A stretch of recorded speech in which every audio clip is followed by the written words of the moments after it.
All right, good afternoon. Welcome to the September faculty meeting. Let's see if we can do it in 15 minutes. All right, pay attention here, Russell. I'm going to teach you a little history. All right, I thought it would be very fitting. Here we are at the beginning of September. We're all looking forward to Labor Day. Well, we know that historically, Labor Day was first promoted by labor unions of New York in 1882. And it was granted the status of federal holiday in 1894. Well, I got to thinking about that, and I got to thinking, kind of a cool way to start today's faculty meeting would be, hey, I know we're looking forward to Labor Day. Happy Labor Day, but the collective efforts that we make in unison, right, or in union and labor, serve to make this school very successful in its number one endeavor. And we know that its number one endeavor is in educating students. So all the efforts that you put forth and all the nonsense that you put up with and everything that you do, thank you for your labor. Thank you for being unionized or in unison. And I truly hope you have a great Labor Day weekend. And honestly, I think you deserve it. You deserve a rest from your labors. All right, Uncle Sam said, I want you. And by now, I love analogies. Okay, well, I changed it to I need you. Okay, here goes. And I don't know any other way to live life other than just to kind of be open and transparent and honest with you. I try to be open. I try to be transparent. If I tell you something, I really and truly try to be honest. Here goes. I'm not telling you this to brag, because everybody has things they like about their job. Everybody has things they don't. Everybody has, things they have to overcome, obstacles, whatever. They're good and bad everywhere. But I get here and I try to start my day by 7 a.m. at my desk working. I leave at 4, usually the earliest. Sometimes I leave earlier, but a lot of times I leave later. So a default week for me is 45 hours. Every day I have 2 hours, and the same thing for Julie. Julie's the same. We have 2 hours of supervision. Okay, the problem with the 2 hours of supervision is that I have, so here's a chunk, and then here the chunk's the middle, and then a chunk at the end. I'm trying to squeeze office work in between those chunks.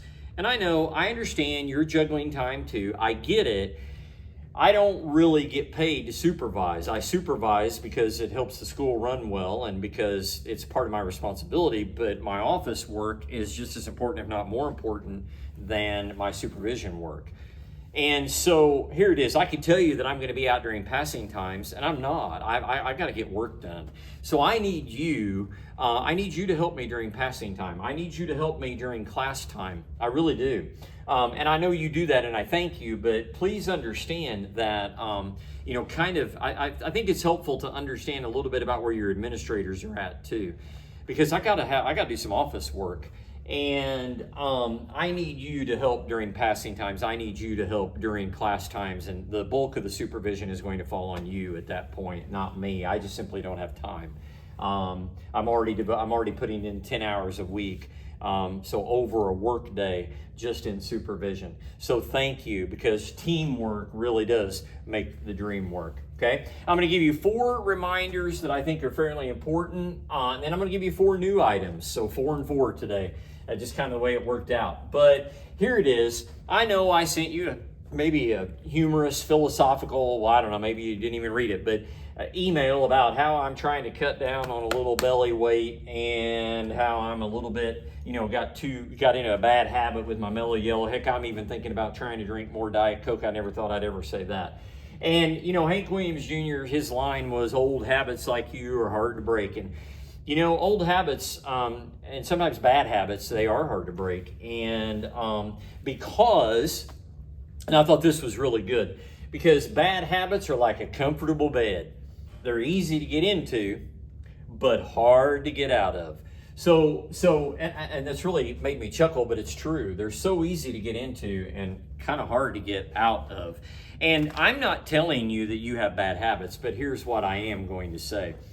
I think that every single one of us, if you really pinned us down and we were 100% open and transparent, we would say that we have areas we need to work on, including myself, whether it be myself as a husband, myself as a father, myself as a community member, myself as an administrator. I'm sure I have somewhere where I need to improve. And sometimes we get comfortable, and sometimes we don't push ourselves, and sometimes we don't have enough self-discipline.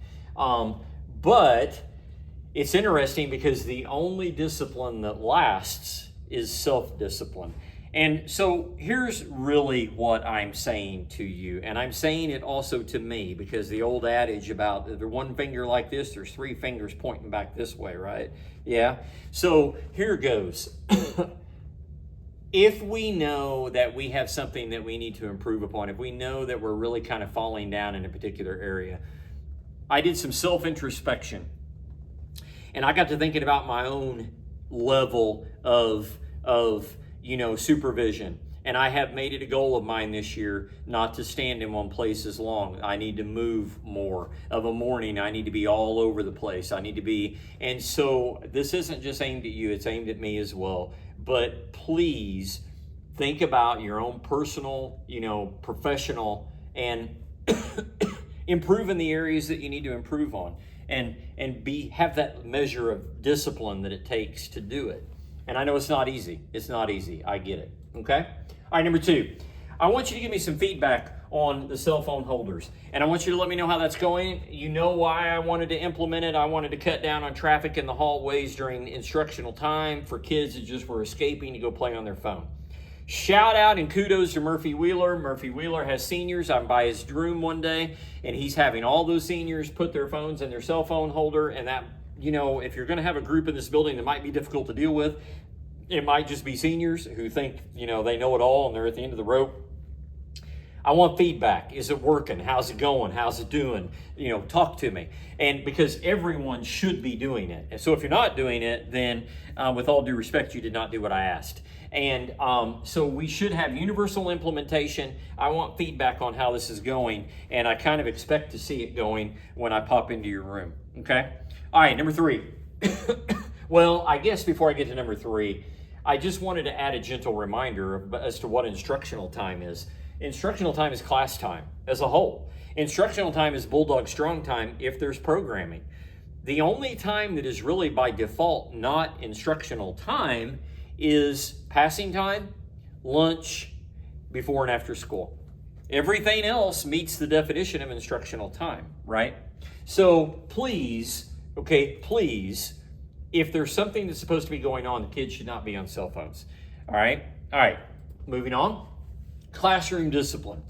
I want to just give you a little food for thought, and here's what I want to say. Do you need help? And maybe I'll skip ahead and I'll come back and you'll understand.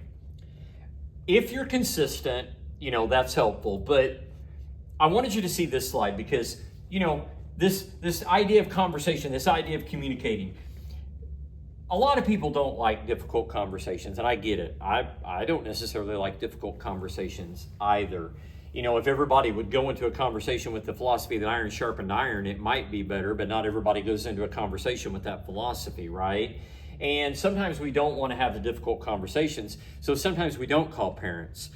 That's probably not the best idea, right? And then sometimes a kid gets to the point to where they're getting in trouble, but the parent didn't know anything about it, and now they're a little upset, and I have to give them some benefit. They raise a reasonable point, right?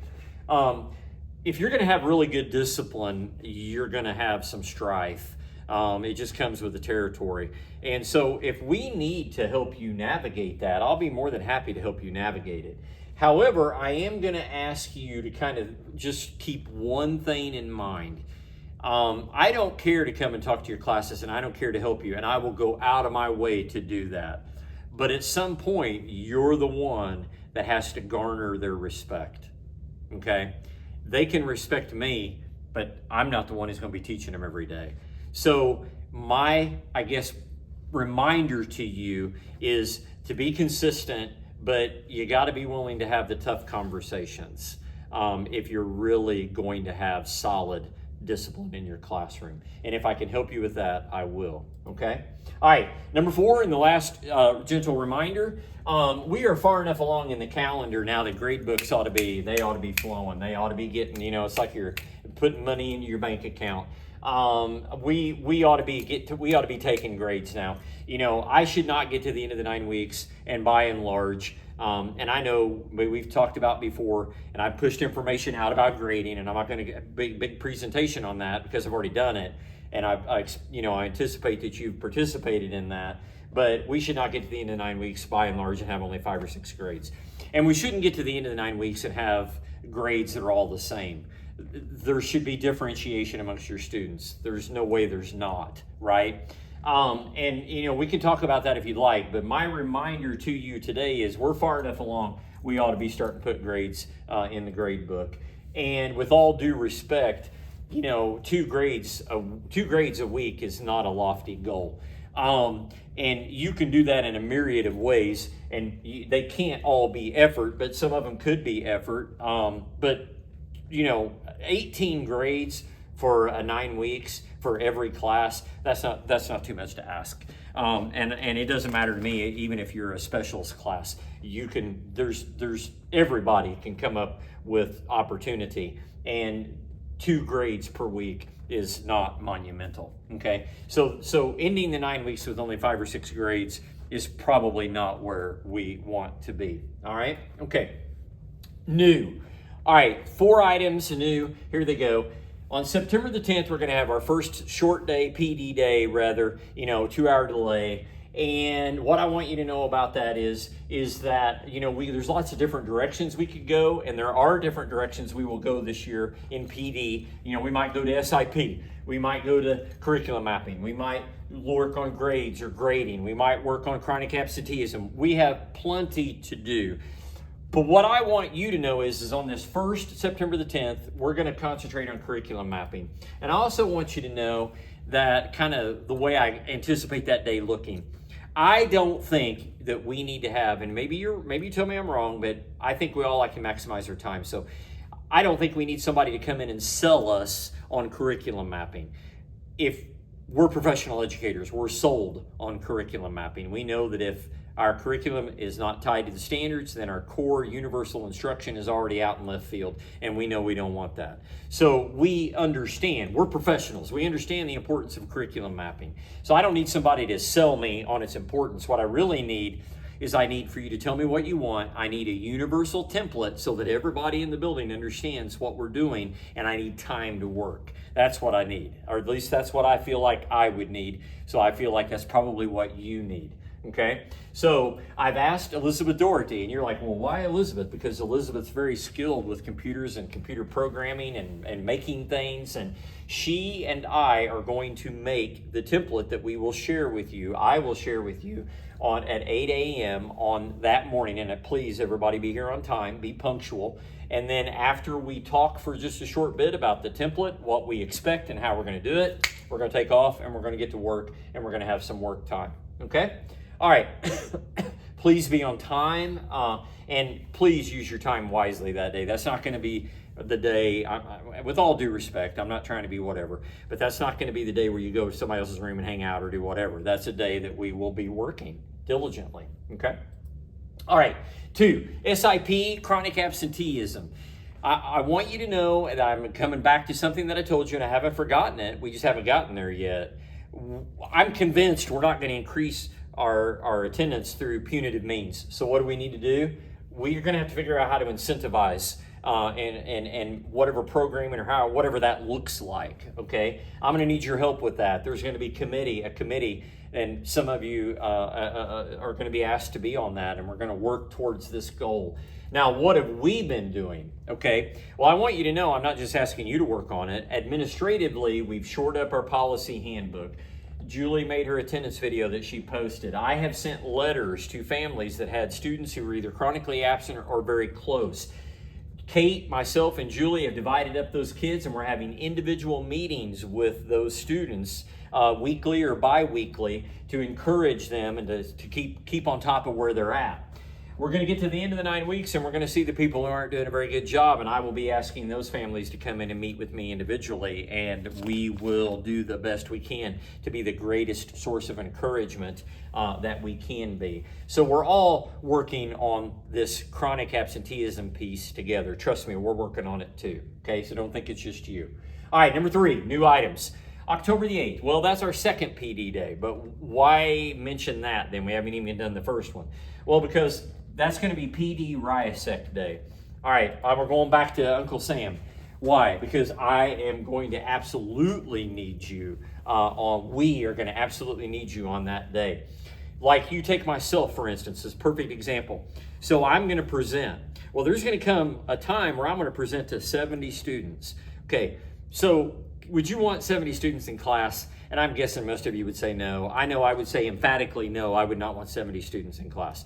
I'm going to need help. We're going to need help. That day is only going to be as good as how we all pitch in and make it. So there is no, once again, with all due respect, but I'm just being transparent and honest, there's no bringing the kids and dumping them off. There's no standing off and talking. Everybody is engaged. It is an absolutely all hands on deck day, and we're working together, and we're trying to make it a good experience for the benefit of our students. Stay tuned. More information forthcoming. Number 4, last one. Okay, so you know that I am trying to think outside of the box.